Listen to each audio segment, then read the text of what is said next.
7번째 강의입니다. 데이 트레이더란 무엇인가 하는 이런 문제를 가지고 우리가 한번 생각 좀 해보죠.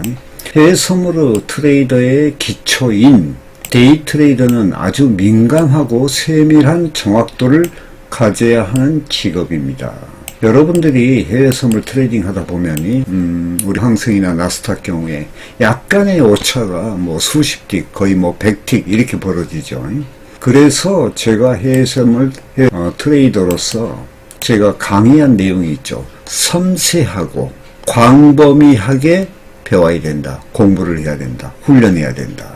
자, 보세요. 차트 훈련은 기본이며 건강과 우리가 데이 트레이딩은 할 때는 우리가 좀 일반 포지션보다는 조금이 순간 선택도 빨라야 되고 그 다음에 시간도 철저히 지켜야 되고 우리가 움직이는 시간대 있죠. 그래서 건강과 또 해외 선물 철학과 심리 등 그리고 주변 환경의 영향을 극도로 받기에 주위 환경을 정서적이며 편안하게 정리하는 자기 성찰이 필요하다.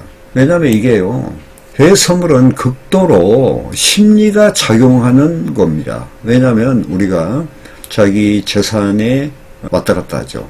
그러다 보니까 상당히 날카롭게 되죠.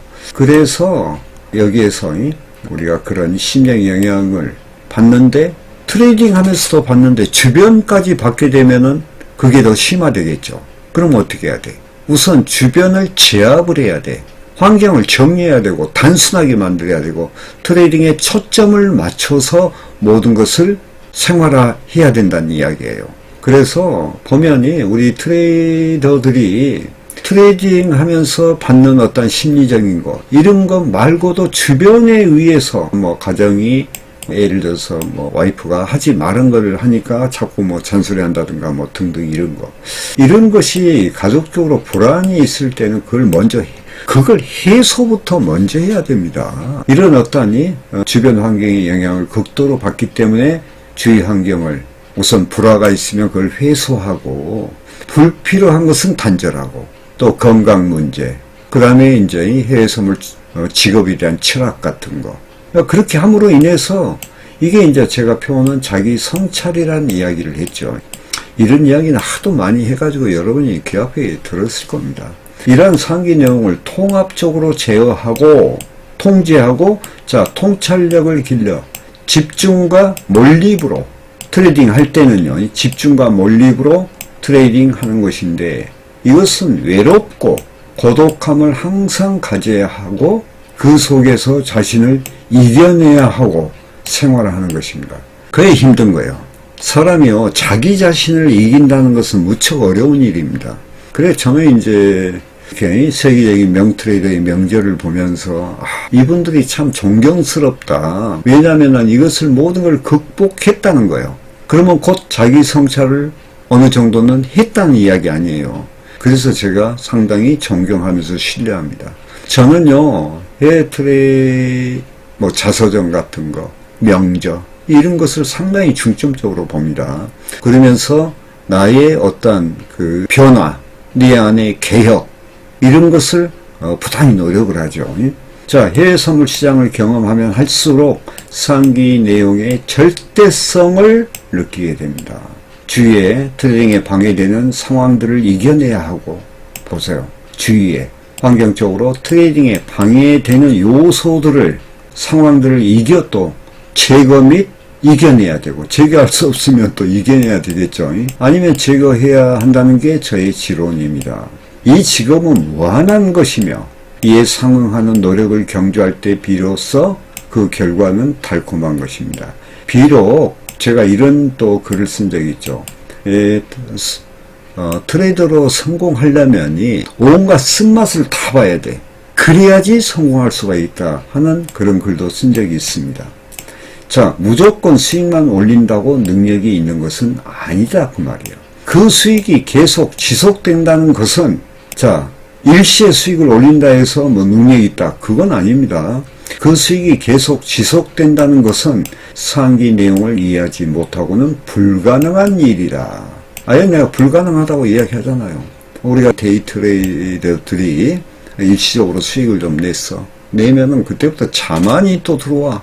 그러면서 보면이 수익을 뭐 일주일 냈다. 그 다음 달에 뭐 거기다가 플러스 알파까지 해가지고 몽땅 더 큰 손실을 보게 되는 원인들이 어디에 있냐? 내 마음속에 있는 거야. 원칙을 무시하고 자만심이 생기고 교만하고.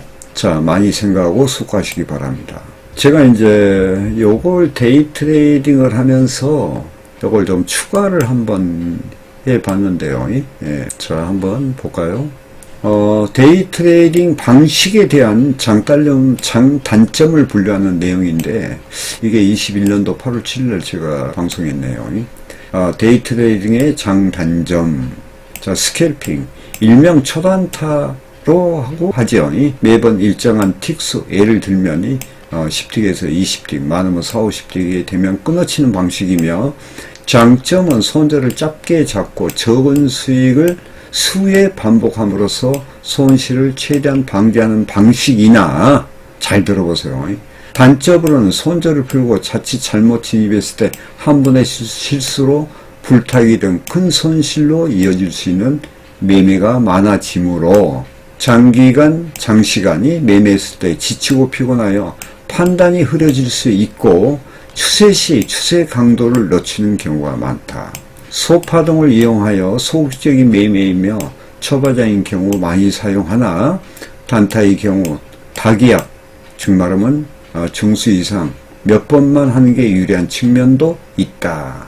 그러니까 스캘핑 쳐가지고 해외 선물에서 주식은 이제 좀 모르겠지만 해외 선물에서는 주식하고 틀리죠.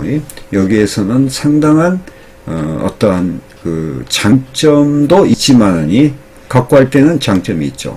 그러나 이제 이것이 결과적으로 보면 그렇게 썩 좋은 것만은 아니다. 스캘핑을 친 사람들은요, 스캘핑을 못 쳐요. 크게 보지를 못해. 이렇게 큰 돈을 벌지 못한다 이 말이에요. 추세 추정을 못하는 거야. 아시겠죠? 자, 스윙이라는 매매는 뭐냐? 이평선의 지지와 저항선의 개념을 알고 있는 중수 이상 사용되며 어느 정도의 경험 있는 분, 또 중파동을 이용한 방법이며 다기압, 레버리지를 사용 시 많은 수익을 올릴 수 있는 방법이며, 그러나 이제 저는 이렇게 생각해요. 트레이더라면 스캘핑부터 시작해서 스윙, 그 다음에 말하는 포지션까지 다 쳐요. 자, 그리고 포지션은 뭐냐? 하루중 저점 및 고점에 진입하여 1회의 진입과 청산을 하는 개념인데, 하루 중에 한 번 내지 두 번 진입 청산하며 소파동에 얽매이지 않고 대파동을 이용한 방법이다. 자, 이런 이 내용들은요, 어떠한 자기 그 성향에 맞아야 되겠죠. 어떠한 자질도 중요하다 했죠. 특히 자기 성향. 제일 좋은 방법은 단타 및 스윙, 포지션 등 시장 상황에 맞게 대응하는 방법인데, 이 방법은 시장을 잘 알아야 하며 해외 선물, 차트에 대해 많은 공부와 실전 경험을 통해 습득하게 된다. 그러니까 진정한 일관된 트레이딩, 성공적 트레이딩 되기 위해서 이 세 가지 방법은 전부 섭렵을 해야 돼요. 왜냐하면 우리가 시장을 분류하면서 그 시장에 맞게끔 대응해야 된다고 그랬죠. 횡보장에서는 횡보장에 맞게끔, 그 다음에 약간의 변동 있는 변동장은 변동장에 맞게끔, 그 다음에 추세장은 끌고 가는 힘, 이런 것들이 그 시장에 맞게끔 해야 됩니다. 그래서 시장을 분류하는, 그러니 차트 보는 눈도 필요하다 하겠죠. 자, 데이 트레이드의 포지션 트레이딩이란 무엇인가 하는 것도 한번 쓴 적이 있는데, 이것도 21년도 8월 7일 날 했네요. 데이 트레이딩은 트레이딩을 하루의 시작과 종결을 하는 것을 말합니다. 그러나 하루 중에도 매매 방식에 따라 스캘핑, 스윙, 포지션 매매로 분류할 수 있는데, 시장의 상태와 그 다음에 트레이더 자신이 선호하는, 자기가 잘하는 거죠. 이 선호하는 매매 방식에 따라 달라질 수가 있습니다. 단타 치는 분은 단타 대응으로, 그 다음에 중타를 선호하는 분은 스윙 방식으로, 장타를 치는 분은 포지션 방식으로, 또한 혼합해서 이 세 가지 트레이딩을 적절히 구사하는 분이 있는데, 이 중 가장 적절한 것이 네 번째다 그 말이에요. 네 번. 그러니까 우리가 스캘핑을 친다는 것도 제한적인 것이 있어. 단점이 있죠. 중타도 마찬가지야. 그러나 이 세 가지를 전부 다 우리가 섭렵할 수가 있습니다. 자, 안정적이며 위험 부담이 없으나 차트에 대해 정확하고 세밀하게, 그리고 상하이 차트 개념을 알아야 행할 수 있는 트레이딩 방식이다. 이 모든 것을 선팔려면요, 상하이 차트 개념을 알아야 되고 행할 수 있는 트레이딩 방식이다 이 말이죠. 자, 포지션 트레이딩이란 간단히 말하면 소파동을 무시하고 대파동으로 매매하는 방식인데 중간에 1, 2회 청산하고 재진입하는 스윙 방식을 가미하면 수익 극대화를 할 수가 있다. 예를 들어서 여기서 여기까지 있어요. 이렇게 여기에서 여기 이제 가는 과정이 있겠죠. 요 과정이. 근데 이제 여기서 이렇게 올라치고 빠지고, 근데 이게 이제 하락각도 또 내려오고 그래. 그러면 또 여기서 맞고 떨어졌을 때 예를 들어서 이렇게 떨어졌단 말이에요. 요건 내려와. 근데 여기서 이제 또 상승각이 올라가. 그러면 맞고 올라가죠. 진폭은 이제 여기인데 예를 들어서 이런 데서 끊어주고 다시 여기서 진입해서 올려치고, 여기 하락각이니까 불트랩 잡히니까 여기 이제 교차지점 생기면 여기서 끊어주고 다시 여기서 하면은 그 다음부터는 올라가기 시작하거든요. 이렇게 이제 끊어쳐 주면은 길이의 몇 배가 나오냐면요, 요 길이 총 여기까지 올라갔어요. 여기서부터 여기까지 올라갔는데 보통 경우에는 1.8배에서 2.5배, 그 다음에 변동이 아주 심할 때 있죠. 막 예를 들어서 변동량 이런 식으로 이런 식으로 요렇게 가다가 요렇게 올라가는 거 있죠. 이런 것부터 대응하면요 3배 이상 나옵니다. 포지션 트레이딩을 하기 위해선 관성 시간 진폭 계산법을 활용해야 하며 상하이 차트 개념을 정확히 이해하고 실전 경험을 통해 훈련해야 합니다. 이게 이제 여기서는 설명이 좀 곤란한데요. 이게 바로 시세 균형의 원리입니다. 우리가 이평선을 활용한 매매는 평균 가치를, 즉 말은 평균 가치에 대한 힘의 논리를 이야기하거든요. 매수와 매도의 어떤 평균 가치 싸움이라고 볼 수 있어. 이걸 이제 평균 가치에 대한 효용성을 이야기하는 거예요. 그러나 포지션 매매는 약간의 중간 파도, 잔파동을 없애버리고 대파동으로 보면요, 이게요 시세 균형의 원리가 있습니다. 아무리 오르고 내리고 한다 하더라도 어떤 그 범위 안에 있다, 그런 뜻이죠. 그래서 이제 실전 경험을 통해 훈련을 해야지 된다는 이야기고, 파동과 추세의 기준은 이평선입니다. 더불어 평균 가치의 이해, 이평선을 이해하는 거예요. 평균 가치. 그 다음에 극대값의 원리라는 것이죠. 이게 이제 군중심리거든요. 이게 극대값이라는 것은 과매도, 과매수를 이야기하는데, 차트의 시세 균형의 원리로 보면은 이거 극대값의 원리는 시세 균형의 원리입니다. 이게. 그 다음에 시세 균형의 원리와 평균 가치 이론이 섞어진 거야, 이게. 제가 이제 불트랩, 베어트랩 자꾸 그런 이야기를 많이 하죠. 예를 들어서 평균 가치가 올라가고 있는데, 여기서 올라쳤다가, 이게 이제 이격이 벌어졌잖아, 요렇게. 그러니까 팔았어. 근데 나만 파나? 여기서 이제 들어가서 이렇게 올라갈 계획을 갖고 이렇게 이제 신호를 짰는데, 너도 나도 파니까 이렇게 빠져버려. 그러면 예를 들어서 이 시세는 평균 가치는 올라가고 있잖아요. 그러면 평균 가치보다 이게 지지선이 있다고 그래. 가치보다 많이 떨어졌잖아요, 여기가. 그러니까 여기선 너도 나도 들어오는 거야. 그러니까 여기서 이렇게 올라치겠죠. 그러면서 올라쳐버리는 거. 이게 이제 불트랩 원리고, 여기 입장에서 봤을 때는 뭐예요, 이게? 과매도지요. 이게 불트랩이야. 아니, 베어트랩 이게. 이런 원리를 좀 알아야 됩니다. 그러니까 이제 이것을 이제 그 군중심리라죠. 극대값이라 하죠. 과매도, 과매수. 반대로 이야기하면 여기 하락각이 있었어. 근데 여기에서 이렇게 지지받고 이렇게 올라쳤죠. 평균 가치는 내려가. 실제 효용의 평균 가치가 내려가고, 그러니까 여기서는 이렇게 빠지는 거예요. 이런 식으로. 이걸 보고 이제 뭐라 해요? 이걸 보고 불트랩이라고 그래. 이제 이 불트랩 중에서는 이제 쌍불트랩, 3중 불트랩, 2중 불트랩 이렇게 있겠죠. 그건 제가 이제 네이버 카페 코담차트 아카데미에 제가 그런 걸 다 설명해 놨습니다. 또 하나가 더 있네요. 자, 해외선물 트레이드의 본질이라는 것이 뭐냐, 이거 본질. 최근 여러 사정에 의해서 해외선물 시장의 트레이드란 무엇인가, 또 트레이드의 본질이란 무엇인가 하며 깊은 숙고를 하였지만 결론은 단순한 것이었다. 트레이딩, 거래죠. 매매하는 것 자는 매매만 해야 하는 것입니다.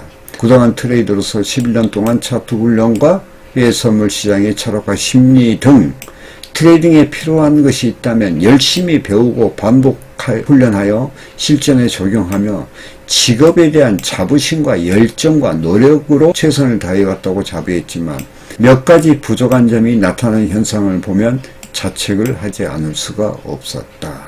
이건 지금 제가 21년도니까 제가 건강이 좀 안 좋을 때네요. 첫 번째, 제가 너무 열심히 하다 보니까 건강관리가 잘못됐어. 뭐 어떤 큰 병은 있는 건 아니고 건강관리이며, 두 번째는 CTS 개발로 인해 사업화를 계획하였다는 점이다. 요건 제가 이제 전번에 자산 운용으로 가는 길에서 제가 CTS에 대한 것을 설명을 했죠. 이로 인해 건강관리를 하지 못하고 사업화에 신경 쓰다 보니 최근 건강관리를 소홀로 트레이딩을 못하는 지경까지 이르다 보니 트레이드의 본질을 새삼스레 느끼고 생각하게 됐다. 그러니까 우리가 한 길로만 쭉 오다 보니까 우리가 쉬는 것도 휴식도 전략이라고 그랬죠. 제가 이제 하도 쉬지 않고 하다 보니까 아마 이렇게 건강이 좀 안 좋아져 가지고 쉬는 그러니 기간이 좀 있었어요. 그것도 뭐 많은, 근데 건강 때문에 제가 보충하면서 쉬면서도 안 빼진 것이 하나 있어. 매일 차트 훈련은 매일 했던 거야. 매일. 그리고 틈틈이 트레이딩도 했었고요. 보통 그럴 때 이제 포지션을 하게 되죠. 예. 몇 가지 부족한 점이 나타나는 현상을 내 자신이 나를 관찰을 해 보니까 부족한 점이 있어서 자책하지 않을 수가 없었다. 첫 번째 건강관리이며, 두 번째는 CTS 개발로 뭐 사업계획을 하다 보니 그랬다 등등. 이후 건강관리에 최대한 신경 쓰며 차트 반복 훈련은 평상시대로 진행하며 일체의 리딩 방송은 금하고 기존 CTS 회원과 함께 트레이딩에 전념하는 게 트레이더 본질이라는 것이다. 제가 이제 그 리딩 방송에 대한 문제를 제가 하는데 뭐 제가 하고 싶어서 한 것이 아니고 제 제자가 시작했는데 너무 그냥 성의 없이 하길래 제가 좀 한번 한 적이 있었죠. 그래서 이제 그리고 이제 CTS 회원도 제가 이제 경험을 지금은요 CTS 회원을 엄선을 해버립니다. 그리고 이제 거의 뭐 CTS 회원도 평균 자기 자본이 한 5천만 원 이상 이런 분들만 우리가 상대를 하죠. 그때는 뭐 500도 뭐 하고 그랬죠. 자, 이후 신규 CTS 가입 신청 회원의 선별 제한과 CTS 사업에 대한 것은 당분간 보류하기로 했다. 제가 이제 전 방송에도 한번 한 적이 있습니다. 보류하면서 다시 뭐가 잘못됐는지 실패의 요인을 전부 찾아내고 그걸 제거하는 작업을 했죠. 자, 그래서 다시 내년 12월부터 앞으로 4개월 3개월 남았는데 15년도부터 이제 어떤 한껏 수준을 좀 높여서 해야 되겠다 해서 여러 가지 우리 CTS 트레이더 양성도 하고 등등 할 일이 많이 있죠. 또 프로그램 개선도 하고 등등을 계속 진행해 왔죠.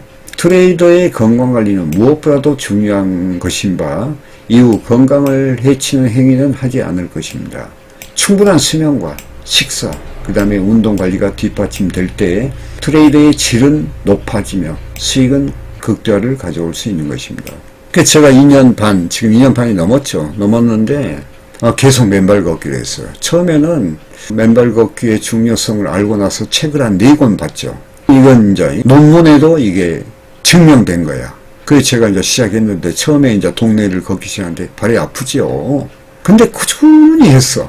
나중에는 이제 산에 올라가는데 500계단을 한 2번 쉬었다 올라갔어요.